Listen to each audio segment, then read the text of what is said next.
What's up, guys? So I finally just got this. Thank you, FedEx, for dropping this off. So this is the correct clutch master cylinder adapter. This is the one that came with the kit. Unfortunately, it was not cut correctly. I get it, mistakes happen, but this was not clearing my brake booster. So finally, I got one that's perfect. So this should clear just fine. I'm about to install it. Trying to get the bolt all the way up here. Let's see if I can get that on camera.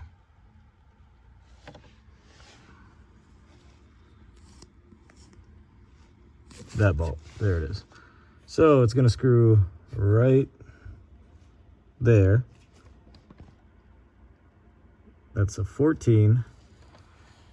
And also get these holes back there started through the clutch master cylinder, which is barely sticking out from the back there. This is gonna be fun. So if you can see, this is the brake pedal. So there's that bolt right there in the middle of the screen. That bolt, you have to first put a bearing in through the center of the brake pedal right there. That bearing goes in, then you have the bolt with the washer. And then there's another washer right there inside, in between the bracket and the pedal. You got to make sure that washer is in there while you're pushing through the bolt. And then there's also another washer right there, the black one. And then there's a crush washer and then the nut. So you're trying to do all of this while holding up the brake pedal. So then you finally put this in with the clip and then add the spring on and it's good to go. The clutch pedal was a lot easier, but there's still a hidden bolt all the way in the back. I can't even show you, it's hidden. But then there's one bolt all the way up there. It's hard to see, that one, that shiny silver one. That is a lot easier to get to. You just need a swivel socket and you're good to go. But yeah, just happy to have these 3 pedals. Time to reinstall the seat. This thing is pretty freaking comfortable. I've actually been using it to rest. So if I ever replace these seats with some Brids or Recaros, I'm keeping this in the garage. This is comfortable. The seat is in. All right, so I can't get to the front bolts because the battery's still disconnected. And it's, as you can see, the front driver's seat for the Supras, even in 1994, they were electric. It's pretty cool. So these are just 14s. I torqued them down to spec, which is 27 foot-pounds. The backs are done. The ones for the front are right here. So once I hook everything back up, I left them in the driver's seat so I remember to install them. All right, so I just finished one of the most difficult things I thought was gonna be easy. So the clutch master cylinder is in. However, that braided line, I decided it'd be a good idea to take it off of the clutch master cylinder so that I could slide the clutch master cylinder through here and then install the clutch master cylinder. And then I thought it'd be easy to just throw that line in there. Well, no, no, I do not suggest doing it that way. Keep that line on and just be careful when you route this to install the clutch master cylinder and keep that line there because wow. It's a 9/16 valve up top, and then this connection on the right side, with the 90-degree bend, that is a 13 millimeter. So you're gonna need imperial and metric wrenches and sockets. So whatever works easiest if you go this route. Now I just gotta install this, but actually I'm gonna wait up on installing this ABS unit. This is actually the traction control unit with all the solenoids and valves inside of it. But I'm gonna wait because the easiest way for me to bleed this and make sure nothing's leaking is to have space. So this is all aluminum. I don't wanna over tighten any of it. So what I'm gonna do is while I'm bleeding, I'm gonna make sure that those crush washers are not leaking and make sure that this line is not leaking and then just tighten as I go. So I don't want to over tighten it and I obviously don't want it to leak. So here's the T56 Magnum F. So I want to make sure that this pilot bearing is gonna fit correctly. So before I even install it in the car, obviously I wanna make sure that it fits, and it's perfect. There's no play, it's the right size, it's good to go. Always double check everything, especially before you install it, because I've already made that mistake in the past and it's a pain in the ass to fix anything once it's installed. So I'm gonna check the inside diameter using my dowel caliper, and then also check the external diameter of this pilot.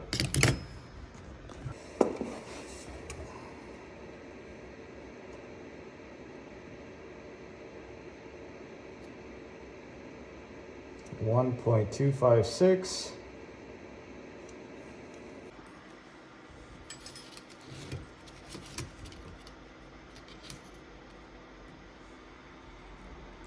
.259.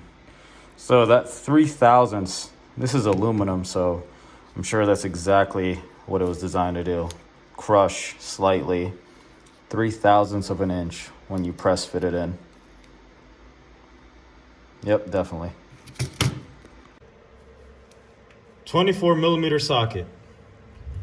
All right, so this is the perfect size for the outer race of the pilot bearing. As you can see, it fits just perfectly all around it. So I alternated between this and a 1/16 socket that I had. So that helped me keep it flush once I got closer to the lip of the crank. And then I just used this to hammer it further in until it got to the point where there's an inside metal lip inside the crank. So that's essentially the stopping point. So you want it to be pretty sunken in until you hit that lip on the inside. So I thought I'd share this. So if anyone noticed, I was missing a dowel on the back of the block. That's because it was stuck right here. So I actually didn't attempt to get it until just now. So what I tried to do first was just get some vice grips, clamp down on it, and turn it and twist it. Nothing was happening. So I grabbed a torch, like the one right here, and put a ton of heat and just held the heat there for a good 3 or 4 minutes. I'm talking, I was getting that thing really, really freaking hot. So I ended up grabbing the vice grips again, clamped down on it, and then just did a wiggle, wiggle, wiggle, and boom, here she is. So she's just now cooling off. All right, flywheel is almost in. So I've had to use a hammer like this. You don't want to use a steel hammer. You just want like a soft hammer to be able to tap in the flywheel, because that center is essentially riding on the back of the crankshaft as if, you know, almost like as if it was a wheel hub for your wheel. It's the same thing. The back of the crank has this hub for the flywheel. What I did was I lined it up, I pressed it in as gently as I could without, you know, messing up the angle of the flywheel. At the same time, I was watching that I was lined up with those threads. So make sure you're completely lined up and center with those threads. Then I simply put one on, and these bolts, ARP bolts, remember, brand new bolts, and I cleaned the threads like crazy. Look at that. I can go all the way down. This is the advantage of cleaning the threads completely. I'm about to, yep, just bottomed out, that's it. What I'm actually gonna keep doing is, now that I have them snug by hand, I'm gonna keep hammering away so that I know that the flywheel is all the way back touching the back of the crank. So I don't want any gap back there. And when I torque these down, I don't want the flywheel to bend one way or another. I want it to keep it as flat as possible. So same thing, you're gonna tighten this one, and then this one, and then this one, you know, star pattern, etc., so that it tightens down perfectly against the back of the crank and it's even. Also, if you're wondering, I'm not gonna put red Loctite just yet. I need to put the bell housing from QuickTime, which comes with the kit, and make sure that the dowels don't need to be offset. So this is just a test right now. I bolted up the bell housing right here. This is the indexing plate, and then I put a dial indicator on my flywheel. So the way it works is you have to zero out this gauge, and it rides on this edge as I'm turning the crankshaft. So that's constantly going to show the gauge moving around, and you have to read the highest point and the lowest point. So lowest point is up here, the highest point is over here, and it's 33 thousandths out of spec. And when it comes back up here, you put it to 0 and keep measuring. I checked like 100 times, and unfortunately it is out of spec.